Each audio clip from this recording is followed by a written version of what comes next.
শহরের অগ্নিকাণ্ডের ঘটনার দিকে আমরা নজর রাখবো। গিরিশ পার্ক এলাকায় এই আগুন লেগেছে। ছাতুবাবু লাটুবাবুর বাজারের কাছে একটি বাড়িতে এই আগুন লাগে, আর ওই বাড়িতে আগুন লাগার পর একাধিক সিলিন্ডার বিস্ফোরণ হয় বলেও এলাকাবাসী দাবি করছে। ঘটনাস্থলে দমকলের একাধিক ইঞ্জিন গিয়ে পৌঁছেছে। শেষ পাওয়া তথ্য অনুযায়ী ঘটনাস্থলে এলাকায় প্রায় 5টি দমকলের ইঞ্জিন রয়েছে এবং তারা আগুন নিয়ন্ত্রণে আনার চেষ্টা করছে। এলাকার ছবি আপনাদের দেখাচ্ছি, বেশ খানিকটা নিয়ন্ত্রণে এসেছে আগুন, তবে একাধিক পকেট ফায়ার যদিও এলাকায় রয়েছে, তাই সেগুলিকেই সম্পূর্ণভাবে নিয়ন্ত্রণ করার চেষ্টা করছে দমকলের আধিকারিকরা। গিরিশ পার্ক এলাকায় আগুন, ছাতুবাবু লাটুবাবুর বাজারের কাছে একটি বাড়িতে আগুন লাগে এবং তারপর সিলিন্ডার বিস্ফোরণের খবরও পাওয়া যায়। এলাকাবাসীর দাবি অনুযায়ী একাধিক সিলিন্ডার বিস্ফোরণ হয়েছে ওই এলাকাতেই এবং তারপরে দমকলের আধিকারিকরা সেখানে গিয়ে পৌঁছয়। দমকলের 5টি ইঞ্জিন এলাকায় গিয়ে পৌঁছয় এবং আগুন নিয়ন্ত্রণে আনার চেষ্টা এখনো পর্যন্ত চলছে। একদমই। আর যে ছবি আপনারা দেখতে পাচ্ছেন, অত্যন্ত ঘিঞ্জি এলাকা এবং রাস্তাঘাট অত্যন্ত সরু গলি কার্যত বলা যায়, এবং সেখান থেকেই দমকল কর্মীরা অত্যন্ত তৎপরতার সঙ্গে আগুন অনেকটাই নিয়ন্ত্রণে এনেছে। এখনও বেশ কিছু জায়গায় পকেট ফায়ার লক্ষ্য করা যাচ্ছে এবং তার মধ্যে একাধিক সিলিন্ডার বিস্ফোরণ হয়েছিল বলে এলাকাবাসীরা দাবি করছে। ঠিক সামগ্রিকভাবে এই মুহূর্তের ছবিটা কি পরিস্থিতি? অয়ন ঘোষাল সরাসরি ঘটনাস্থল থেকে রয়েছেন আমাদের সঙ্গে। শশী পাজা তিনি পৌঁছেছেন, আমরা দেখছি। এখানে গিরিশ পার্ক পুলিশ থানা, আর ঠিক তার কাছাকাছি এটা ছাতুবাবু বাজার ঘনবসতি এলাকা, রামদুলাল সরকার স্ট্রিটের একটি বসতি খুব কাছে সংলগ্নে। ওটাও কিন্তু খুবই ঘন একটা জায়গা, ঘনবসতি এলাকা।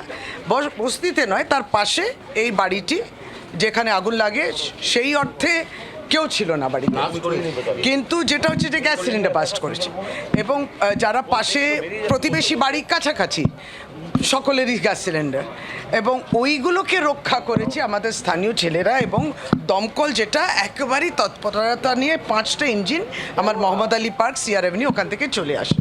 ফলে স্থানীয় পৌর প্রতিনিধি এই উল্টো দিকে বাজারে আসেন, উনিও একদম প্রথম থেকেই ছিলেন, শ্রী তারকনাথ চট্টোপাধ্যায়। প্রত্যেকে অত্যন্ত তৎপর এবং নিশ্চয়ই সজাগ, এবং আমাদের উৎসটা জানতে হবে, এটাও ঠিক কারোর প্রাণহানি তো নয়, জীবনহানি সেরকম কিছু নয়। যেই বাড়িতে হয়েছে সেখানে যে গ্যাস সিলিন্ডার বাস্ট করেছে সেটা নিশ্চয়ই ওটা আরেকটু অ্যাগ্রাভেট করেছে সিচুয়েশন, নাহলে আরও তাড়াতাড়ি নিয়ন্ত্রণে আসতো। সবটা নিয়ে স্থানীয় পুলিশ যে আছে তারাও এবং এই দমকলের 5টা ইঞ্জিন সঙ্গে সঙ্গে আসা পুরোপুরি এখন নিভে গেছে। এই বাড়িগুলো হচ্ছে জানো তো, কিছুটা সিমেন্ট, কিছুটা টিন, কিছুটা মাটি এইরকম, আর একটু 3তলা টাইপের ছিল। সবটা নিয়ন্ত্রণে এসে, আশেপাশে কারো ক্ষয়ক্ষতি হয়নি, কিন্তু একটা আতঙ্ক ছড়িয়েছে, প্রত্যেকে একটু ঘাবড়ে গেছে। সিলিন্ডারগুলো ছিল তো, বাড়িতেই সিলিন্ডার থাকে, সেইগুলোকে রক্ষা করেছে স্থানীয় ছেলেরাও দমকলের সঙ্গে। শ্যামপুকুরের বিধায়ক শশী পাজা তিনি এই মুহূর্তে ঘটনাস্থলে এসেছেন, তার কাছ থেকে পুরো কি ঘটেছে এবং এই মুহূর্তের কি পরিস্থিতি আমরা তার বিস্তারিত বিবরণ পেলাম। আমরা সরাসরি এবার ঘটনাস্থলের দিকে যাওয়ার চেষ্টা করছি।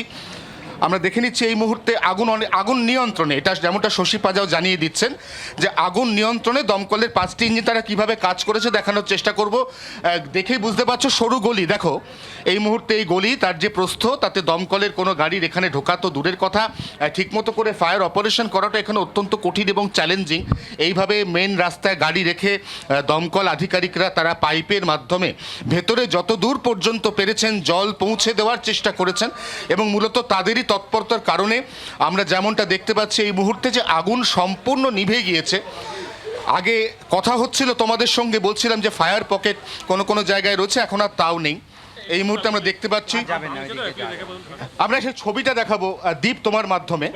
দমকল কর্মীরা আমাদেরকে আর এগোনোর পরামর্শ দিচ্ছেন না, কারণ তারা মনে করছেন যে এরপর আর যদি এগোই তাহলে এই যে সম্পূর্ণ পুড়ে যাওয়া বাড়ি, যে বাড়ির ছবি আমরা এই মুহূর্তে দেখতে পাচ্ছি, যে 24 ঘন্টায় বাড়িটি একদিকে বিপজ্জনকভাবে হেলে রয়েছে, তার মধ্যেই দমকল কর্মীরা তোড়ে জল ছেটাচ্ছেন যাতে কোনোভাবেই আর এই যে বাড়ি, তার যে আগুন ইতিমধ্যেই সম্পূর্ণ নিয়ন্ত্রণে, কোনোভাবেই নতুন করে যাতে আশপাশের কোনো এলাকায় আর ছড়িয়ে পড়ার কণামাত্র সম্ভাবনা না থাকে সেটা বিলীন করার জন্য এই মুহূর্তে দমকল তোড়ে জল দিচ্ছে।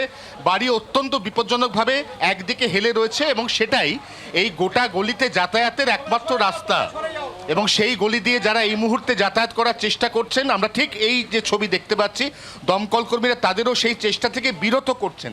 আমরা একটু বরঞ্চ সরে আসি এবং সরে এসে এখানকার পরিস্থিতি বোঝার চেষ্টা করি।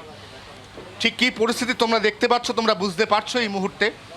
অত্যন্ত সরু গলি, খুব চ্যালেঞ্জিং ওয়েতে দমকল এখানে কাজ করেছে, 5টা টেন্ডার কাট করেছে তারা আগুনের ওপর। এই মুহূর্তে সম্পূর্ণ নিয়ন্ত্রণ। বাড়িটা ভাঙছে, বাড়িটা একদম ক্যামেরার সামনে দেখা যাচ্ছে যে জলের তোর, তার সঙ্গে কিন্তু বাড়ির বিভিন্ন অংশ ভেঙে ভেঙে পড়ছে। অর্থাৎ কিছুটা টিন, কিছুটা মাটি, কিছুটা অ্যাসবেস্টার, কিছুটা সিমেন্ট, যেমনটা শশী পাজা তিনি জানিয়ে গেলেন, স্থানীয় বিধায়ক, ঠিক সেরকমই কিন্তু আমরা বাড়িটাকে দেখতে পাচ্ছি। এবং সেই বাড়ি জলের তোর যত বেশি এখানে দেওয়া হচ্ছে, বাড়ির বিভিন্ন অংশ ভেঙে ভেঙে পড়ছে রাস্তার উপর। সেই ছবি এই মুহূর্তে তোমরা দেখছো জি 24 ঘন্টায়। একেবারেই অয়ন, সেই ছবি আমরা দেখতে পাচ্ছি।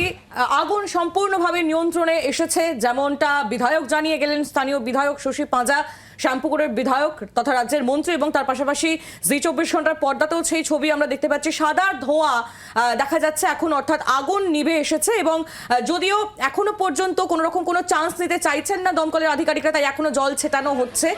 এবং যেহেতু পুরনো বাড়ির সরু গলি, তাই যথেষ্ট সমস্যায়ও পড়তে হচ্ছে দমকলের যারা কর্মীরা রয়েছেন তাদের। এবং আমরা দেখতে পাচ্ছি যে বাড়িটি কার্যত ভেঙে ভেঙে পড়ছে।